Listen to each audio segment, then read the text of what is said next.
Welcome back to Movie Recaps. Today I will show you a crime, thriller film from 2021, titled Midnight. Spoilers ahead. Watch out and take care. It's late at night when a young woman finally leaves her workplace after doing extra hours. A group of guys take the taxi she saw first, so now she's stuck walking home. As she takes the dark road, she's approached by a van, and its driver, Dushik, offers to take her home. The woman refuses, not wanting to get in a car with a stranger, but after walking a bit more, she hears some weird noises. She turns around to find the van door open and the sound of someone crying and asking for help coming from it. When she comes closer and takes a peek, however, she finds a bunch of clothes and the body of a dead man, because the one making the noises had been Dushik, who now grabs her and drags her inside to kill her before she can escape. Moments later, after having called 911 and changed into clean clothes, Dushik receives two police officers while pretending to be incredibly distressed. He points at the place where he left the bodies and pretends he found them there by accident, saying he saw a group of workers stab the woman. Some days later, Kim Kyung-mi is working at her usual desk in customer service. She's a deaf young woman, so she is in charge of taking the calls from other deaf and mute customers by talking to them using sign language through video calls. Just like regular customer service though, there are rude customers that call her names and give her the finger. After work, she goes to a company dinner even if she can't be part of the conversation. All the men at the table take advantage of her deafness to talk in a rude and inappropriate way about her, but they don't know she can read lips, so in return, she signs back a bunch of insults that they think are compliments. Afterward, she goes to pick up her deaf mother from her own work, a tailor's shop, saving her from almost getting run over by a bike thanks to the sound sensor on her car. Her mother is very happy because she's been paid well this month, and now the two of them can have that vacation at the beach they wanted. In another part of the city, Choi Seo-young is getting ready to go out, but her brother, security guard Jong-tak, has been very overprotective since their parents' death, so he argues with her over what clothes she's wearing and what time she's allowed to come home. She promises to be good, but later, she ignores her brother's texts while she's on her date and doesn't go home as early as she promised. Since she doesn't pick up her phone either, Jong-tak decides to go out and look for her. It's late at night when Dushik goes out to find another victim. He sees Kyung-mi leave her mother near an alarm post while she searches for a spot to park and chooses to go after her, but at that moment, Seo-young appears walking down the same street, so Dushik decides she shall do instead. He runs and quickly jumps on her, going unnoticed because Kyung-mi's mother is walking the other way and can't hear anything. After she's done with her, he moves to check with the mother, but his plans keep getting interrupted. First, Jong-tak stops by to ask the mother if he's seen his sister, leaving after getting a negative answer, and then Kyung-mi returns from the parking lot. On her way to meet her mother, she sees a white shoe suddenly coming out of a dark alley, and there's also someone calling out for help too even if she can't hear it. After a second shoe comes out, Kyung-mi decides to enter the alley and finds a crying, bleeding Seo-young asking for help. Before she can do anything, Dushik appears with an axe and jumps on Kyung-mi to kill her, but Seo-young pushes him off, giving Kyung-mi the chance to run. Kyung-mi returns to the street, and when she sees her mom, she chooses to run the opposite way to protect her. She goes back to the parking lot and hides among the cars as she makes her way to the back door, which has a very squeaky handle. As she begins opening it as carefully as she can, Dushik hears the noise and goes after her, but thankfully Kyung-mi opens the door just in time. The door is chained on the other side so she can't open it completely, but the gap is enough for a petite girl like her to go through and leave a bigger man like Dushik behind. Kyung-mi makes it to her car and calls her mom to tell her to wait for her by the alarm, but right after she hangs up, Dushik appears on the back seat with a knife in his hand. He makes her drive, but instead of taking him out of the building, she drives toward the wall, stopping right before they crash and using the opportunity to escape. Another running chase begins, and Kyung-mi manages to make it to his mom before Dushik can catch her. But because Kyung-mi presses the alarm button, Dushik can't come closer anymore, so while the women wait for the police, he returns to his van. After hiding Seo-young's body in it, he changes clothes and hairstyle to look like a normal businessman, then approaches the women with a carefree expression. Kyung-mi doesn't recognize him because the killer had been wearing a mask and a hat, so when this man says he's looking for his sister, Kyung-mi believes him. She's about to take him to the dark alley when the police arrive, but the officer finds the alley empty. Kyung-mi requests to see the security cameras, but the guard at the parking lot shows them they've been turned off by kids that hang there to smoke. The three of them are taken to the station so they can make a proper report. In the elevator, Dushik keeps looking at the weapons in his bag before glancing at the women, and this is noticed by Kyung-mi's mother, who thinks he doesn't look very sad anymore. To keep up his cover, he retrieves a black phone from his bag and tells them he's relieved to have received a text from his sister, which means the body wasn't hers. Moments later, Kyung-mi has finished giving her statement, but the officer can't do much without a body or a physical description of the killer. Dushik wants to help with that, but the cop scolds him for interrupting other people's statements, and the hobo that has been sleeping on a nearby couch takes the chance to insult him for it too. Seeing this as an opportunity, Dushik goes to the water cooler and while picking a cup, he insults the hobo in a low tone so the officer can't hear them. This enrages the man, who immediately jumps on Dushik to hit him, and during the struggle, Dushik drops a white phone on the floor that the mother picks up. The cop pulls the hobo away and takes him to another room, so Dushik takes his phone back and goes to see Kyungmi's statement as an excuse to check her personal information. While he reads, the mother signs to Kyungmi that is suspicious for the man to have two different cell phones, and when he notices them talking to each other, he demands to know what it is about. Kyungmi only writes nothing for him, so Dushik approaches the mother and starts going through the weapons in his bag, thinking of what to do next. At that moment, a cop appears with Jongtak, who is trying to report his missing sister. The officer tells him to show the picture to the other three since the description matches Kyungmi's statement. Dushik pretends he hasn't seen her before, but Kyungmi immediately recognizes her and gives him her statement to read. While she tries to give him more details, the cop leaves the room to take care of the hobo that tried to re-enter the place, so Dushik takes that chance to tell the mother not to move or he'll kill Kyungmi. Then he shows her what is inside his bag as he takes a knife and moves towards her daughter, but the mother manages to make a loud noise that alerts the others.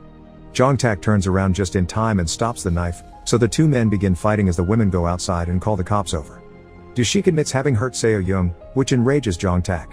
He begins beating up Dushik furiously and even grabs the knife to put it on his neck, demanding to know the location of his sister, but they are interrupted by the cops. Dushik pretends to be a victim and because of the compromising position they're in, the officers believe him so they arrest Jongtak instead. Dushik gets to walk free, and the women stay with Jongtak while the cops check the security cameras and see they were telling the truth. While Jongtak goes back to the streets to search for his sister, the police take the women to their apartment, which has a bunch of lights that blink if they detect movement. While mother and daughter are having some tea, the lights warn them of someone at the door, which worries them because it's really late, but it turns out it's just the mother's coworker who's come to pick up some bags. The two elderly women leave together, leaving Kyungmi alone in the apartment, unaware that Dushik has now arrived and broken the sensor outside the door so the light won't give out his location. His steps inside are detected though, so when Kyungmi leaves her room to investigate, Dushik makes an alarm clock ring to make her think that's what triggered the lights.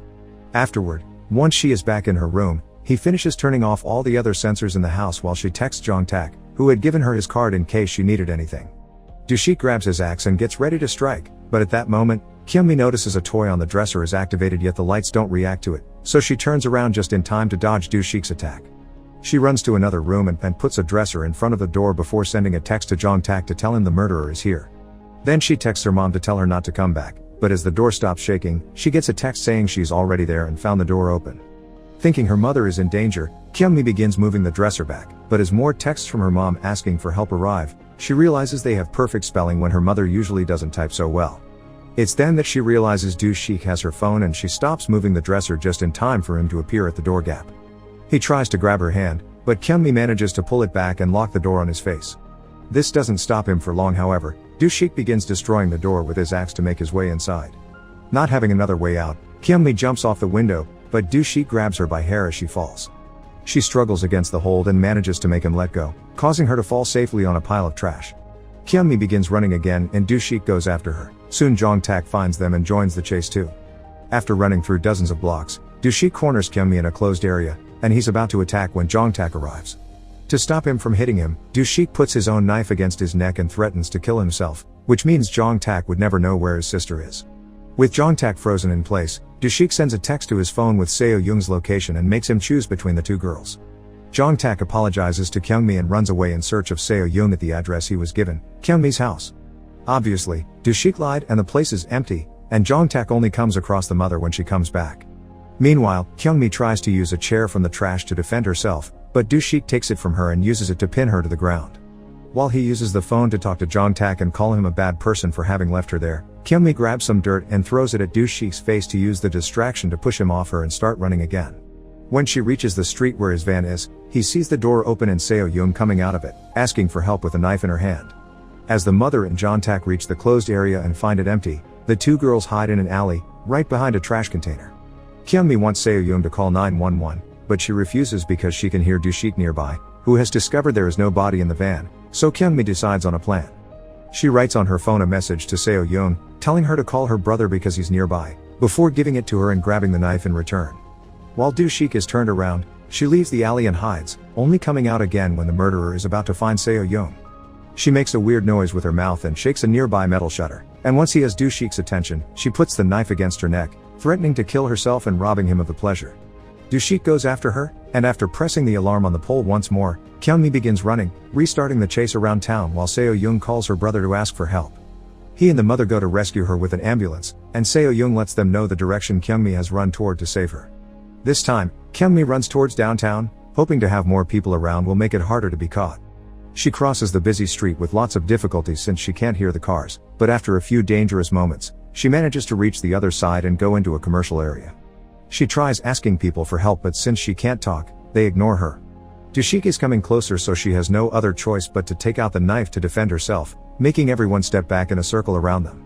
A man in the crowd tries to call the police, but Dushik stops him by saying that's her sister who has issues and the cops would scare her into hurting herself. Kyungmi uses this moment as a distraction to run away.